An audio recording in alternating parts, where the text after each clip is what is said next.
was really fun to make because it was just like rambling about books and stuff. I wanted to say that I'm sorry I haven't been around for a little while. I am kind of sick, so that's why I'm whispering and I'm not doing my usual soft-spoken stuff. Let me know how you like the total whispering. But yeah, I got a new job and it's been very demanding and I got sick from it, and there's just been all sorts of things, and I'm still doing my full-time schoolwork, but also trying to learn Spanish before I leave for Spain, and it's just been a lot. All of it is wonderful, and I'm so grateful for all of it, but it has been a lot, so I haven't been able to film much. Also, everything with ICE, I want to say that if you are in support of ICE, you're not welcome in this community. I know we have a very small community, okay? I'm not like a YouTuber. But there's like 750 of us, and if you are in support of violence and racial profiling and demeaning people and frankly kind of lighting the Constitution on fire and going down the route of Nazi Germany, please leave. I do not want you here. And I strongly encourage you to rethink your choices, your decisions, and your thoughts, and maybe hang out with people that are different from you and try to learn about their lives and read accounts of immigrants and people who are different from you.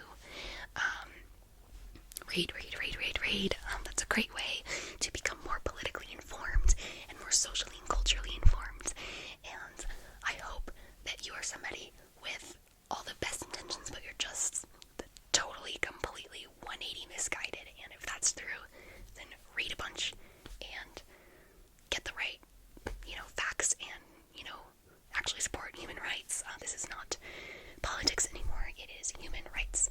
So, yes, I just want to say that, and, everybody be safe at protests and stuff, and, there was a public execution by ICE, so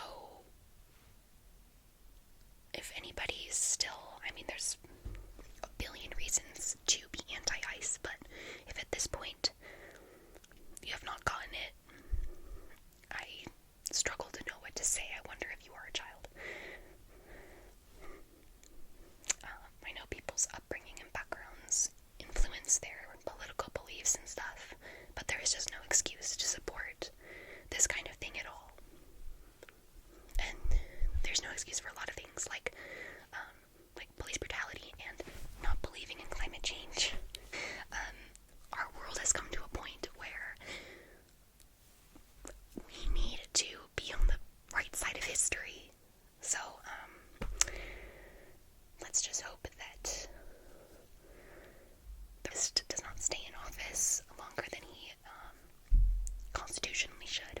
That ICE is completely cut off and goes down the drain. That our country can have I know there's a lot of factors, but can have the guts to not support Israel and its genocide. I said I know there's a lot of factors because I don't want to diminish giant things, giant issues with extreme political weavings and all that stuff, okay? But we know what's right, okay? It's very clear. I think it should be obvious. Anyways, I love y'all so much. Please leave if you're in support of ICE. Please stick around if you want to look at some books with me. And I'm sorry for not being here in a while. And I hope that you sleep really, really well. Okay, bye.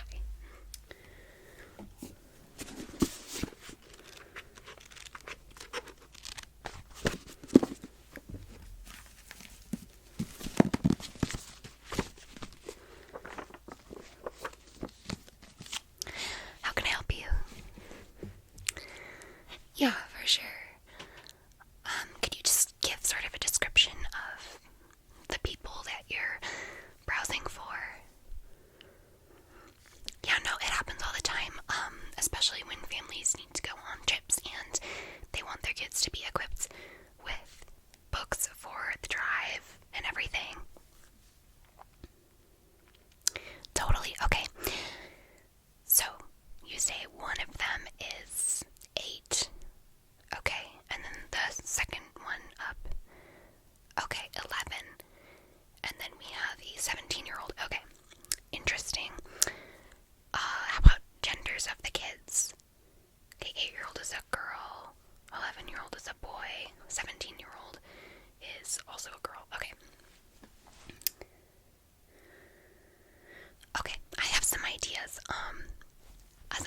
myself, I know that some of my recommendations for my kids are a little bit on the more mature side, just because of how the chips fell in our family. So let me know if you need me to take it down a notch, but sometimes people appreciate if I just give them the advice that I would give myself. So let's start with the youngest one, the girl. Okay, so I know that my little girl, when she was 8 years old, we found this incredible book series for her, and she just went gaga for it. We have the first book here.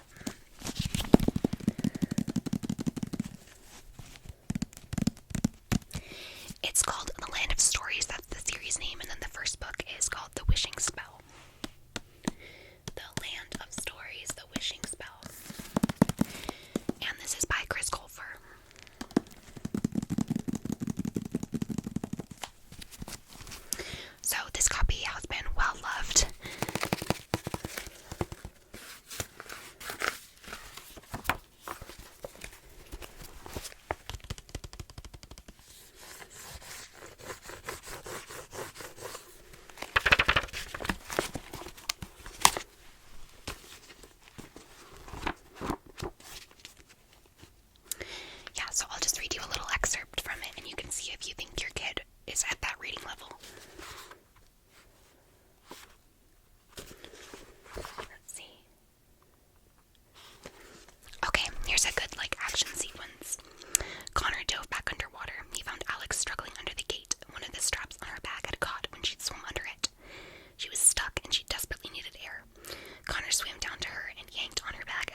want to know who has taken it," cried his wife impatiently. "You want to tell me, and I have no objection to hearing it." This was invitation enough. This has to be one of my favorites. Of course, I like a lot of books, I read a lot, but I first consumed this story in the form of a manga. Absolutely loved it. It was when I was probably 11 or so. And then when I actually read the book, I was more like 16. And the story is very compelling. It's a great love story. And up here it has the little tagline, "The love that started it all." Very intriguing, don't you think? The general premise is that you have a certain Elizabeth Bennet and a certain Mr. Darcy. Elizabeth Bennet is the second of, I think, 5 girls in her family. She's coming up on, like, when she should be married by, which I think is age 27. Her older sister is, like, hailed as, like, the most beautiful girl in the region. She's very desirable. But as you heard on the first page, this family kind of has gotten this beautiful mansion in their area, and the family has like an open, young bachelor that's very attractive and charismatic, and so the mother of this Bennett family really wants Jane to be seen by him, so she kind of orchestrates, like, she's always meddling, trying to get them together. So when they all go to this ball together, Elizabeth Bennet, who is our main character, we see that she's witty, and she's, she kind of uses her smarts, like, leans on that rather than her appearance or sweetness, even though she does have a lovely appearance and she is very amicable when she chooses to be. But, like, she's dancing, and she, along with all the other ladies and men at the ball, they all see that Mr. Bingley, this lovely bachelor, has a best friend who kind of, like, accompanies him everywhere. This best friend is Mr. Darcy, and he's, Bingley has, like, curly blonde hair, and Darcy has, like, lank black hair, and he's always brooding, and he always looks like he'd rather be somewhere else. And it kind of gets kicked off when Mr. Darcy says something about how he does not find Elizabeth Bennet alluring enough to want to dance with her. And so she kind of, like, gives him a little bit of lip for it, and it basically spurs a whole book of enemies to lovers, essentially. Very classic story. So I think she could be interested in that. The next one I have on the list could be a little mature for an 11-year-old boy. What is his exposure to media? Okay, it seems like your family is a little bit more like my family, but it's okay if this is just too much. However, I do find that this series really, really pulls people in. It has an HBO show that is extremely popular. So if your boy is interested in fantasy, likes all the cool things like sword fighting and dragons and stuff like that, but if you think he's ready to kind of dive more into, like, nuance and, like, politics and all that sort of stuff that is typically not really found in children's fantasy, then may I suggest Game of Thrones.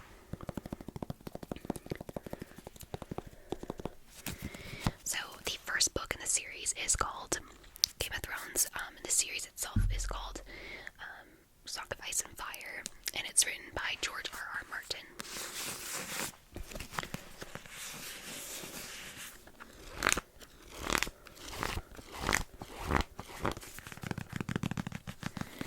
Now, the alarm bells are probably ringing in your head because you know that the show is definitely not appropriate for children. I will say that while the book does have descriptions of violent events and descriptions of sexual events,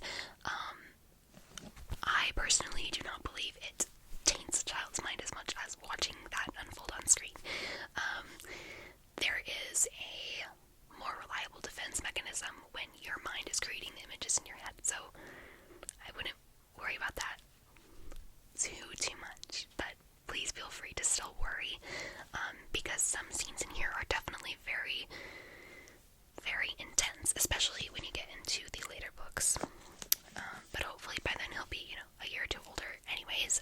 reading them? Is he like a vivacious reader? Or voracious reader? He is. Okay, I don't know, this kind of feels a little perfect. This, or maybe like a science fiction novel. I'll look in my shelf in a second. But, you know,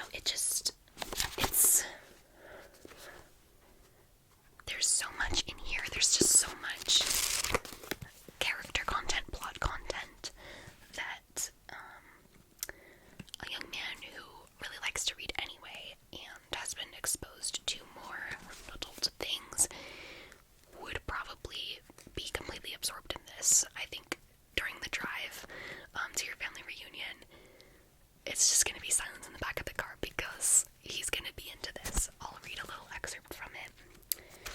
I'll read an excerpt from the beginning.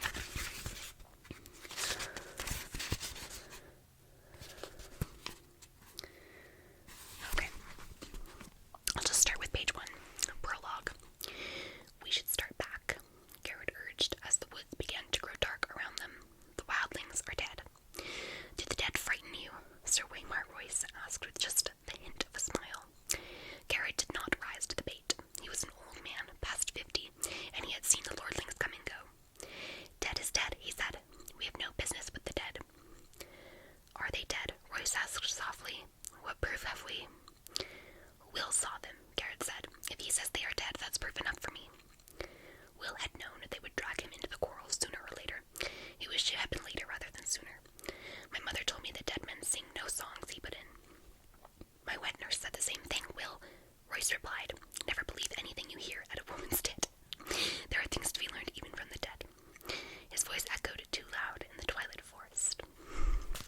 So, as you can see, they're talking about death. You can probably sense that there might be some violence on the horizon. They said, you know, the word tit, which is kind of fallen out of use in terms of like the classic meaning of the word just in a novel, but I'm sure your son has heard it. And so you can kind of just get a glimpse of like what the voice of the book is. If you want a little bit of a plot, there are lots of characters, but we revolve around the Stark family of Winterfell. The father of the family, the patriarch, Lord Eddard Stark, is of course a Lord of the North under, you know, the surveillance of the King of all the Seven Kingdoms, King Robert, and he is asked by King Robert to become the Hand of the King, which is sort of the person at the King's right-hand side, because he and Robert fought in, like a giant, very critical battle together, like through which Robert became a king. So Robert really trusts Ned, is his nickname, and he kind of feels like maybe somebody's after his position or something, so he's just feeling paranoid and he wants Ned to be the Hand of the King. However, this means that some of the Starks need to leave Winterfell and go south to King's Landing, sort of like the capital of the Seven Kingdoms. His wife is, you know, not happy about this. His wife,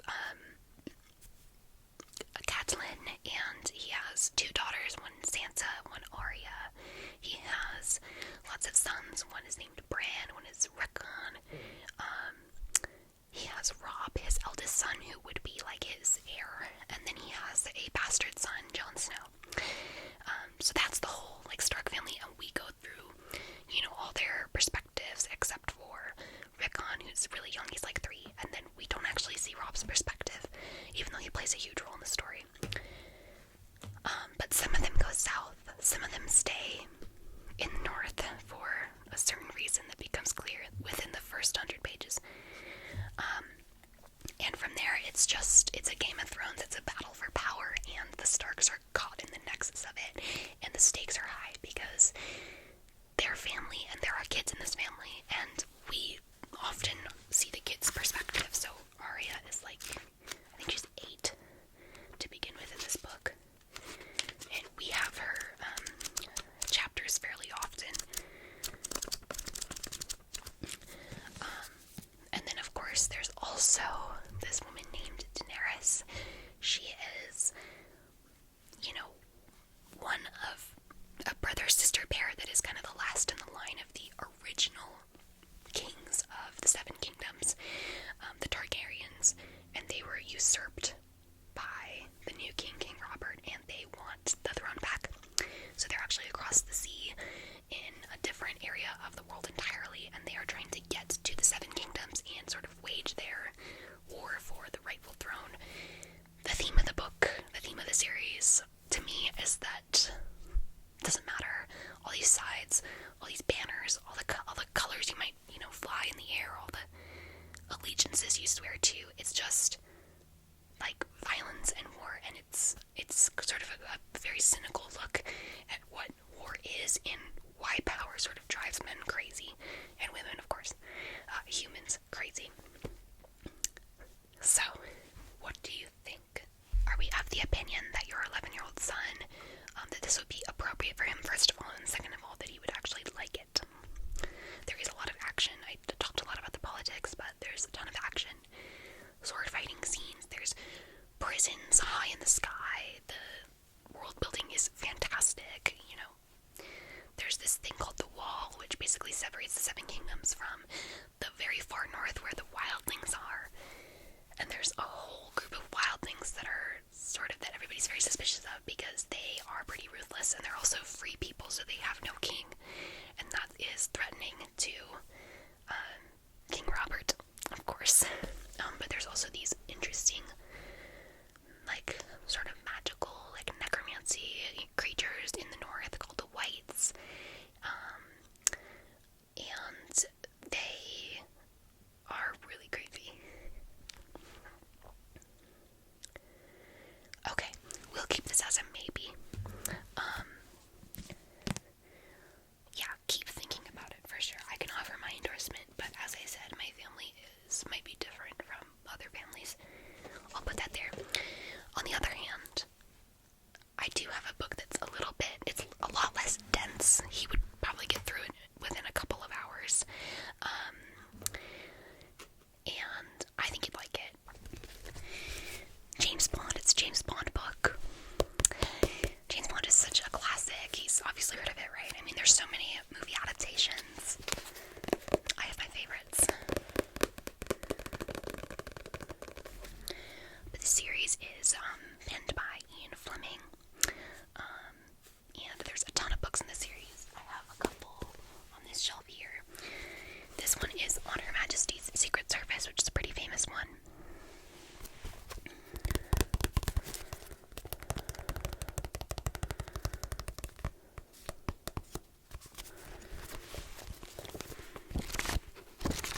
You can see the size of the print. It is not large print, but these books do go by really fast. They're kind of designed to be that way.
these books are not graphic. Like, I would say this is more sexually graphic than this, for sure. But you do like fade to black in James Bond books. Has your son ever seen any James Bond movies? Okay, what does he think? Yes, I love Casino Royale as well. Yeah. Honestly, I think he would be overjoyed to have one of these books with him on your trip. You don't have to worry about any sort of sexual stuff. He's 11, he knows various things, and also other things are just gonna go over his head, so it's a happy medium.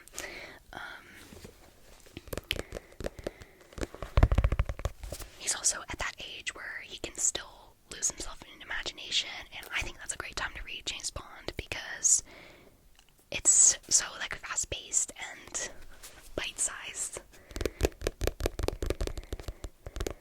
and it is very adventurous, and it's fun to just go on a little adventure with a super cool like secret agent. So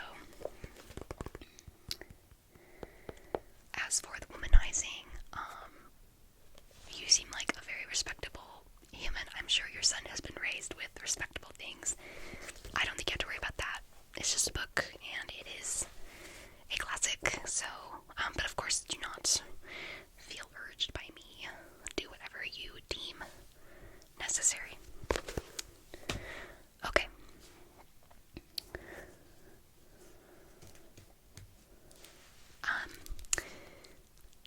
This is a big one. Has your son read or seen The Lord of the Rings?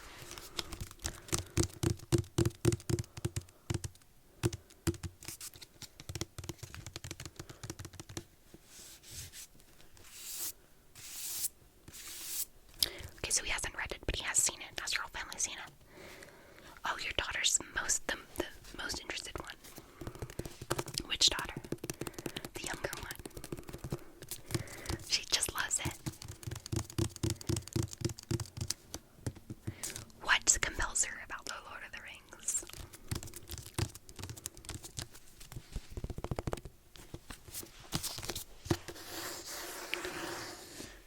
Yeah, okay. She's just like the adventurous, like, fantasy type. Like, she dresses up like elves and wants to be a hero, and very, like, sort of reckless, risky, jumping around. Okay.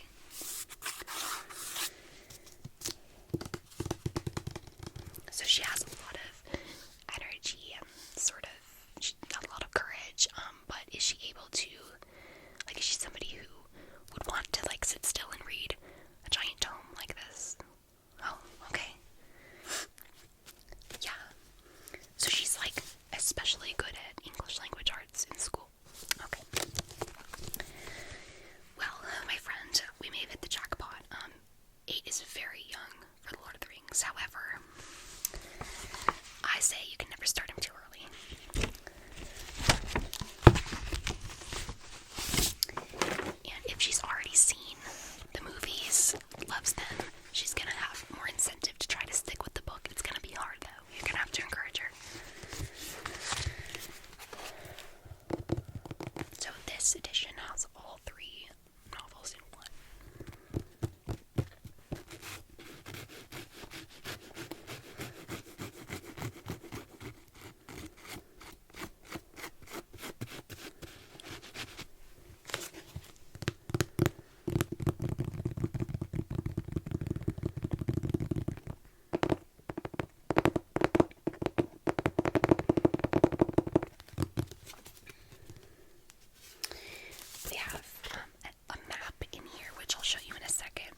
she's read The Hobbit.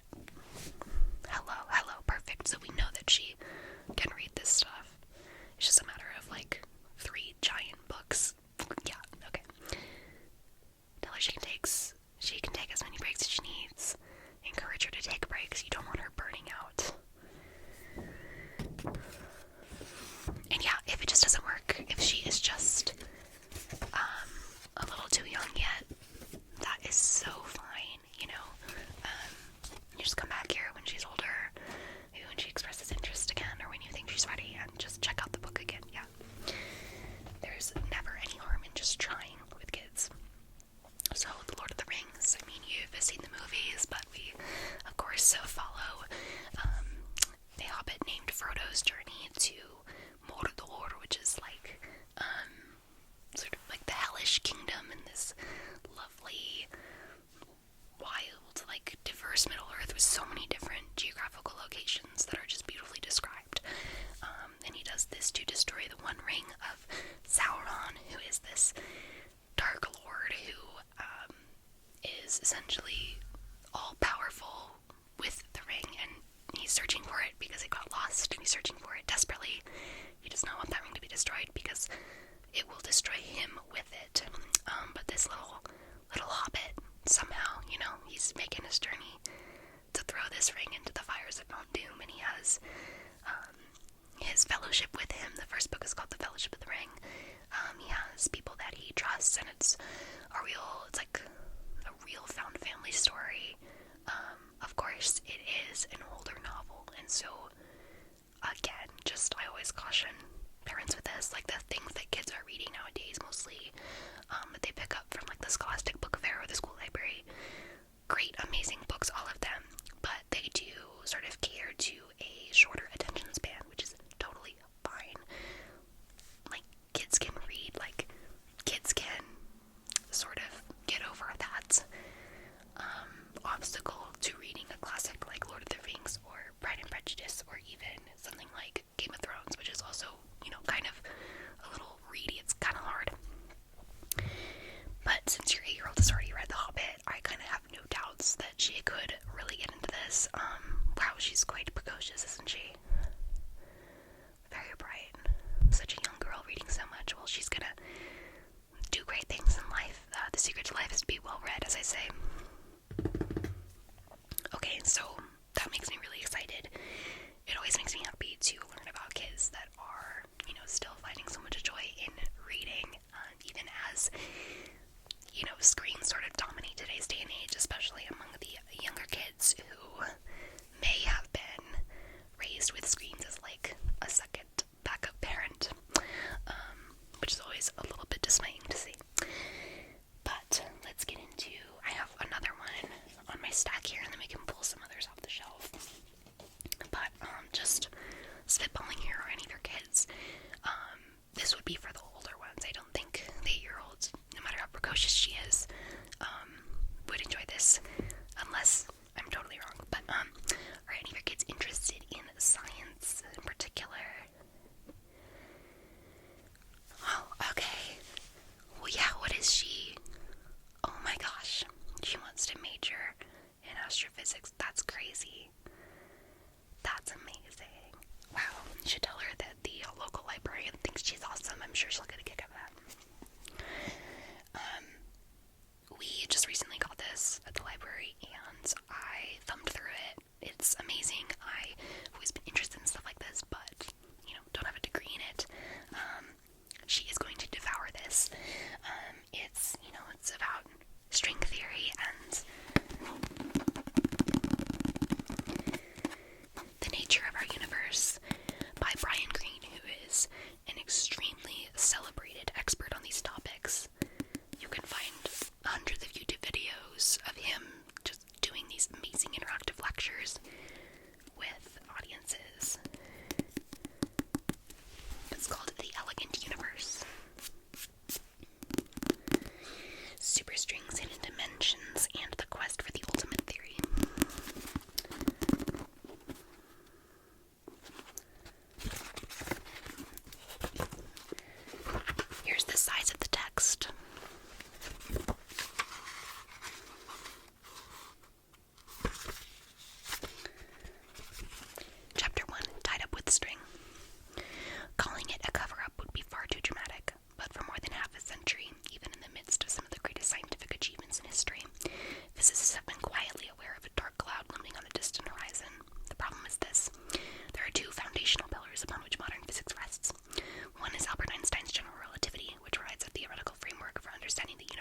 galaxies and beyond to the immense expanse of the universe itself.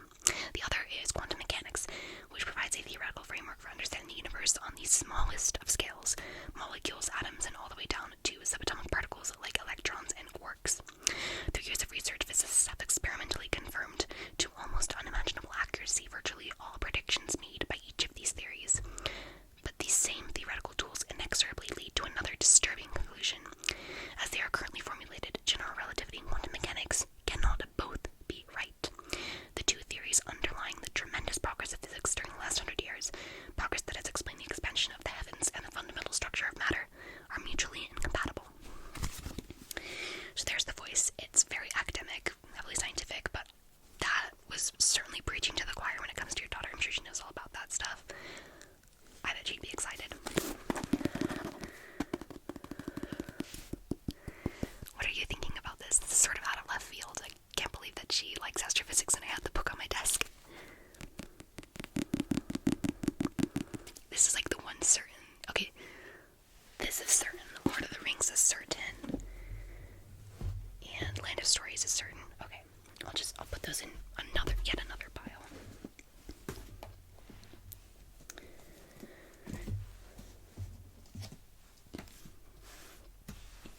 Okay, a little worried about your son's exposure to misogyny and sexual themes. Completely understandable. Trust me, I'm a parent. I know what it's like to be concerned about how your kids are sort of consuming media, and I think that's very responsible to be concerned about how your young son is going to see women and stuff like that. Perhaps if he was, maybe I spoke a little too soon, maybe he was a little older, his mind would be even more cemented in the teachings you have taught him, and he wouldn't be, susceptible to whatever womanizing things are happening in James Bond. Perhaps 11 is a little too young. Let me check my shelf for you.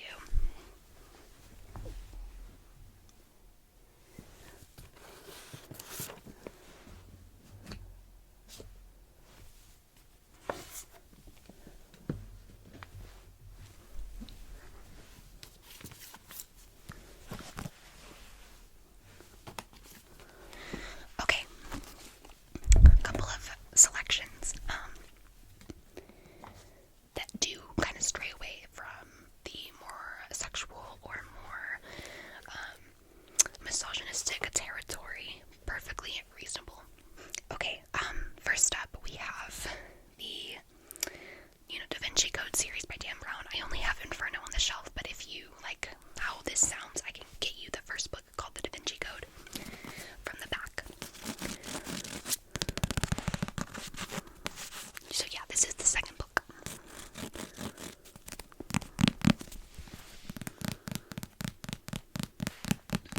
But Dan Brown is celebrated as somebody who does a great job with action and also with tying in his complete and utter mastery of history, art history, symbolism into his novels.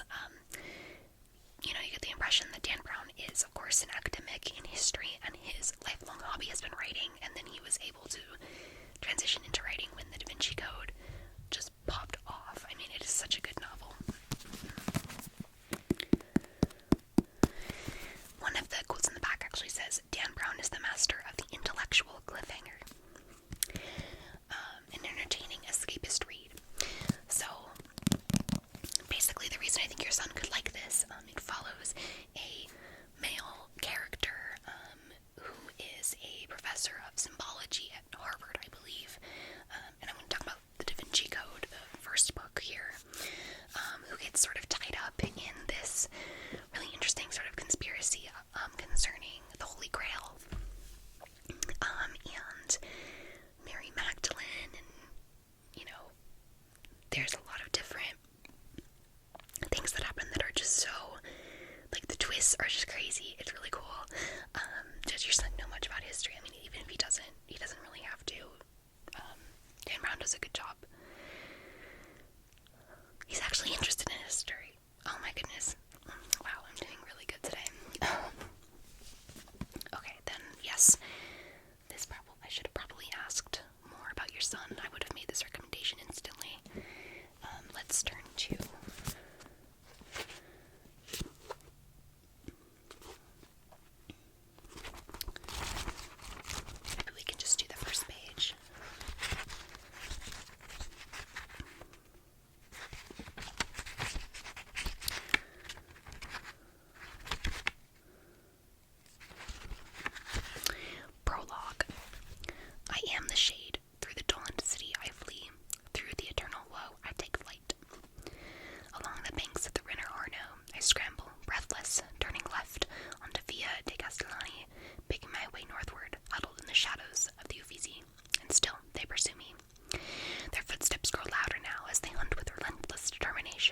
He manages descriptions and exposition and, historical knowledge while keeping a fast-paced novel and keeping his number one tool is mystery. It is the essence of the Da Vinci Code is mystery.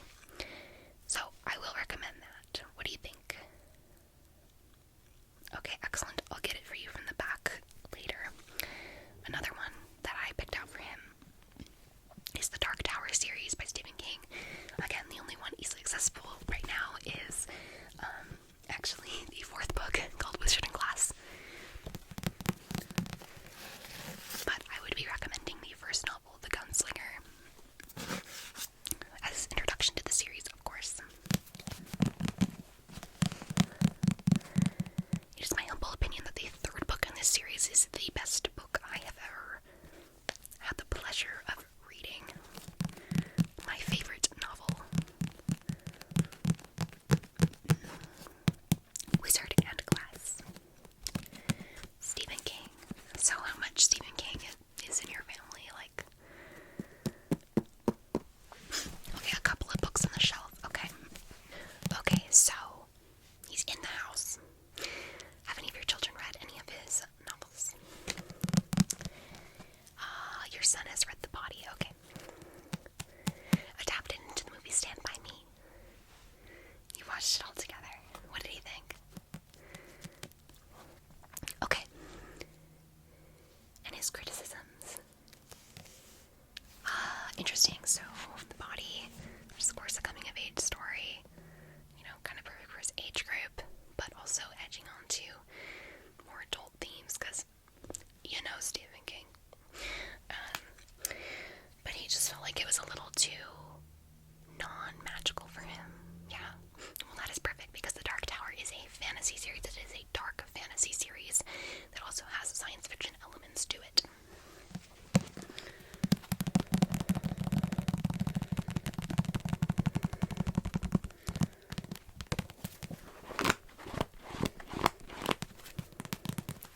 Essentially, we are introduced in the first book to basically the last of the gunslingers.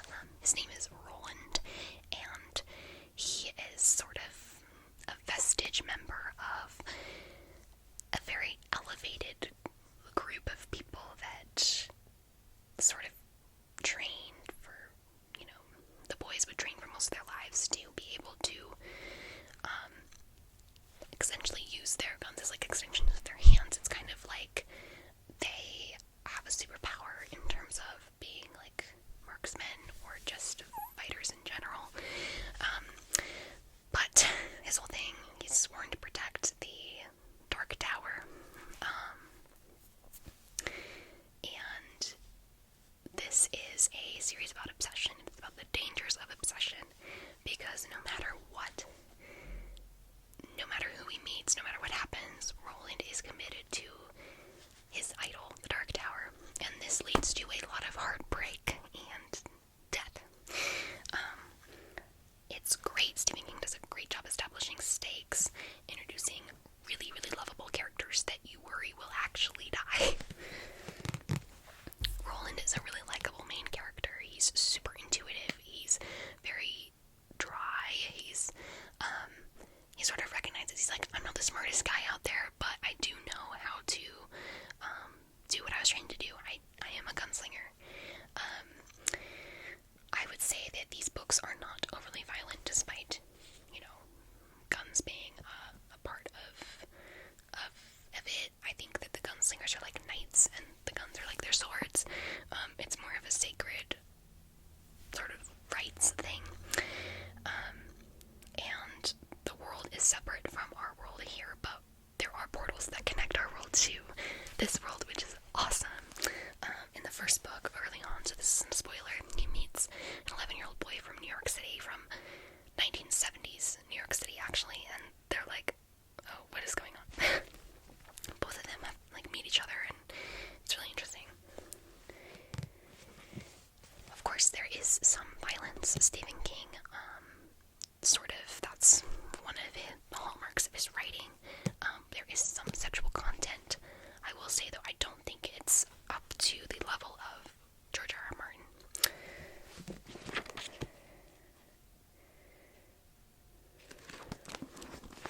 this one has illustrations. Well, they're not really illustrations, they're graphics.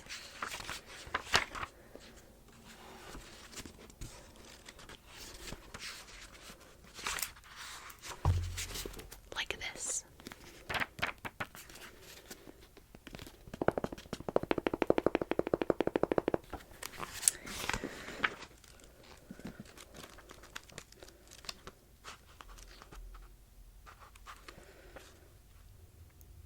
But also, you know, I think there's something to be said about just the fact that Stephen King is a master wordsmith. He is so easy to just fall into, and I want, you know, every person to have read at least a couple of his things. I'm happy your son has read The Body so far.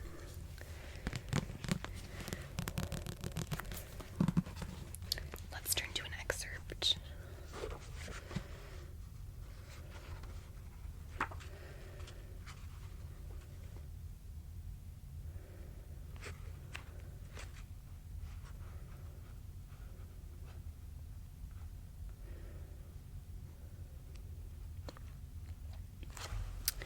Okay, I wouldn't exactly call it wrecked, Eddie said. Look at the paint on the station. It's a little rusty from the gutters up under the eaves, but it hasn't peeled anywhere that I can see. He stood in front of the doors and ran his fingers down one of the glass panels. They left 4 clear tracks behind. Dust and plenty of it, but no cracks. I'd say that this building has been left unmaintained at most since the start of the summer, maybe. He looked at Roland, who shrugged and nodded. He was listening with only half an ear and paying attention with only half a mind. The rest of him was fixed upon 2 things: the warble of the thinny and keeping away the memories that wanted to swamp him. But Lud has been going to rack and ruin for centuries, Susanna said. This place, it may or may not be Topeka, but what it really looks like to me is one of those creepy little towns on the Twilight Zone. You boys probably don't remember that one, but yeah, I do, Eddie said. And Jake said it too. They said it in perfect unison, and they looked at each other and laughed. Eddie stuck out his hand, and Jake slapped it. They still show the reruns, Jake said. Yeah, all the time, Eddie said. So, we just got a ton of characters in one little excerpt that was from, like, this far into the book. It wasn't the opening. We've known these characters since the first or the second book. They just are introduced in waves, kind of, and you can tell that there's sort of a time thing going on because, you know, the woman said that she knew about something that she thought the other two, you know, it wasn't their time for it. She's from 60s New York, Jake is from 70s New York, and Eddie's from 80s New York, so they are literally pulled into this world from different time periods, and we don't really, it's a kind of a mystery, but it's just really cool. Stephen King is just so creative, and I think The Dark Tower is just his magnum opus, a great expression of his creativity, his love for the, you know, macabre, sort of scary side of things, but also his just care for his characters. Every single person in these books, or every single protagonist in these books, has some sort of quality that is something that should absolutely be, you know, sought after by children. You know, Roland has humility and wisdom. Susanna has courage and passion. Eddie has creativity, and he, you know, has gotten over with feeling super insecure, and then he finally kind of found who he was inside, so he has like a sense of identity. Jake is just the bravest kid out there, and he is independent, and he thirsts to prove himself. These characters are just really great, really lovable. They have their flaws like all humans do, and I think reading Stephen King is a great study in reading people.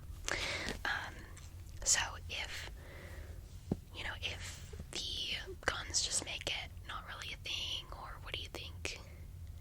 Yeah, it's like, you'll see if you pick up the gunslinger and kind of thumb through it, you'll see the role of the guns. It's not what you might think just from hearing the title. Okay, that makes me really happy. I love this series. Okay, and then another one I picked out was Wool by Hugh Howey. So this actually follows a female protagonist.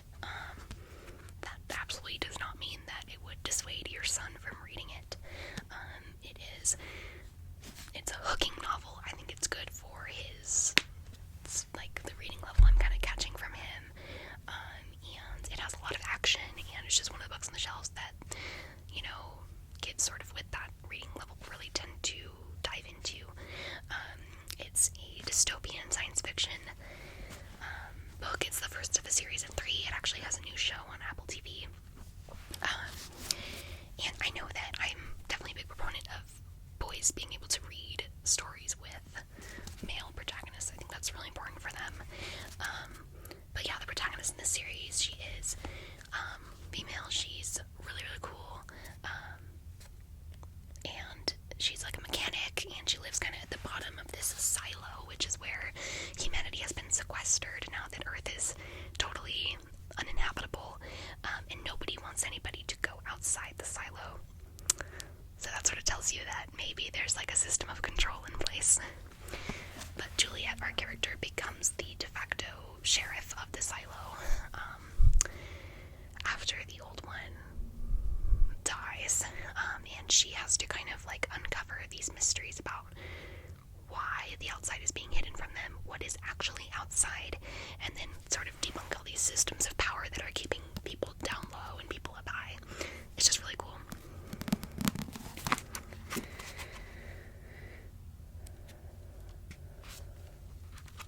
Let's look at the first chapter, shall we?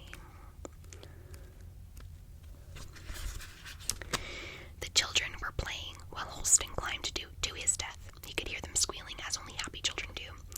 While they thundered about frantically above, Holston took his time, each step methodical and ponderous, as he wound his way around and around the spiral staircase, old boots ringing out on metal treads. The treads, like his father's boots, showed signs of wear. Paint clung to them in feeble chips, mostly in the corners and undersides, where they were safe. Traffic elsewhere on the staircase sent dust shivering off in small clouds. Holston could feel the vibrations in the railing, which was worn down to the gleaming metal.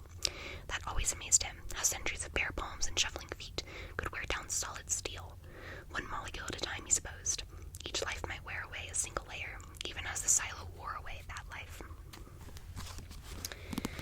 What I like about this is that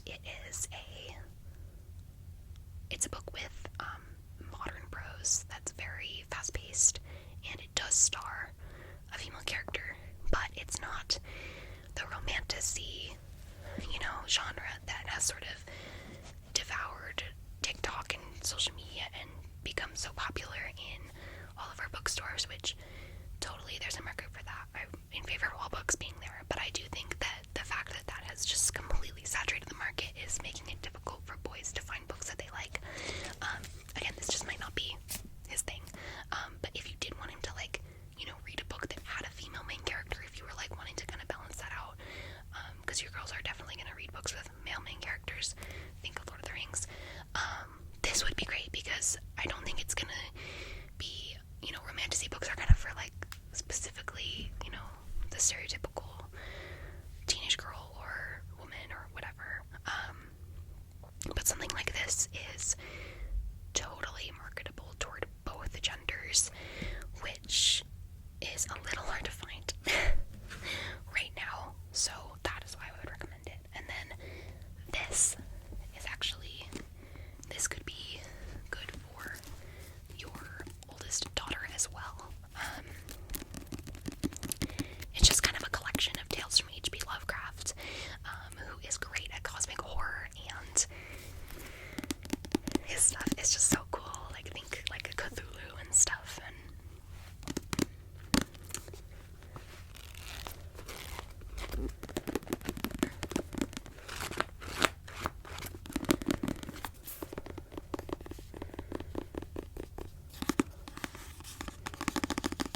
absorb it in all its like literary glory.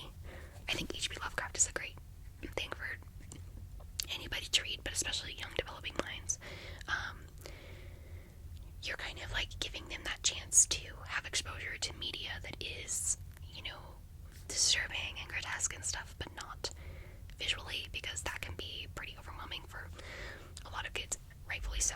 Like when I was a kid, I saw various things that I wish I would have waited to see, of course.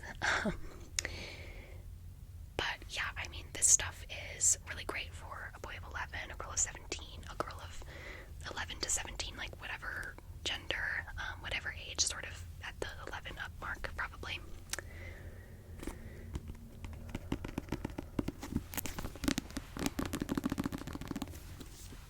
So, yes, it seems that is, most of the books that I kind of had on hand. Do you have any questions, any ideas about what you might want to check out today? Right, we have Lord of the Rings, Land of Stories, and The Elegant Universe are in our definitely checkout pile. Okay, sure, yes, I'll add H.P. Lovecraft. And, yeah, sure. Let me get this from the back for a second. Okay. Got the Da Vinci Code in your pile. Anything else you'd like to check out today? Just a reminder, the things that you have not chosen are James Bond, Wool,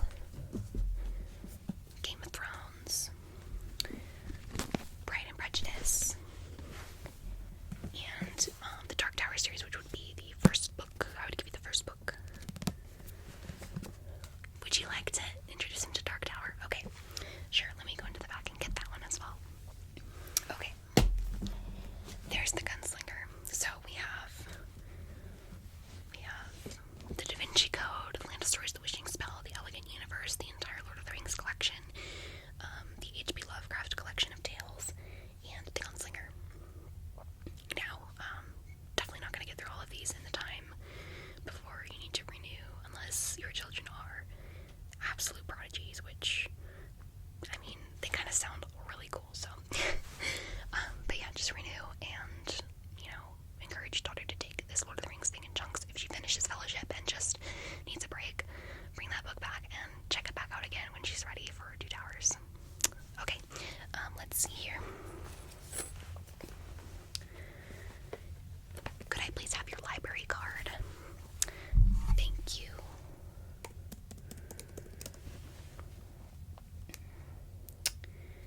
And real quick, can you just confirm your first and last name for me? Exactly. And then your library PIN number, please. Okay, perfect. Looks like you have an outstanding balance. There is nothing due. Nothing is overdue. You have no fines. Perfect. Okay, let me just punch these in.